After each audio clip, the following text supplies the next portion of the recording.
জয় ঠাকুর, জয় মা, জয় স্বামীজি মহারাজ। আমাদের সকলের মনে অনেক সময় প্রশ্ন জাগ্রত হয়, আগম নিগম কি?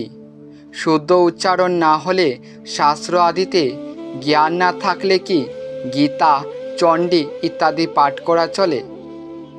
এই প্রসঙ্গে কি বলছেন স্বামী অবধূতানন্দজি মহারাজ?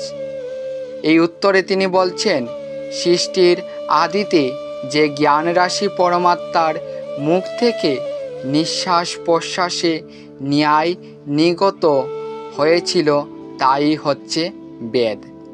বেদকে নিগম বলা হয়। মা পার্বতীর প্রশ্নের উত্তরে কৃপামূর্তি শিব জীবের কল্যাণে যে উপদেশাবলী প্রদান করেছিলেন তাই তন্ত্র বা আগম শাস্ত্র। শাস্ত্রীয় বিধিবিধান মেনে শুদ্ধ উচ্চারণ ও অর্থবোধ সহ যাগযজ্ঞ, শাস্ত্র পাঠ, পূজা ইত্যাদি করলে ভালো ফল পাওয়া যায়।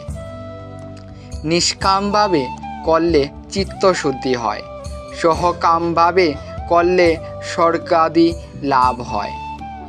ব্যক্তি যদি শুদ্ধচিত্ত হয় এবং শ্রদ্ধা ভক্তি থেকে, সেক্ষেত্রে ব্যক্তি নিরক্ষর হলেও অনিচ্ছাকৃত ভুল হলে দোষ হয় না।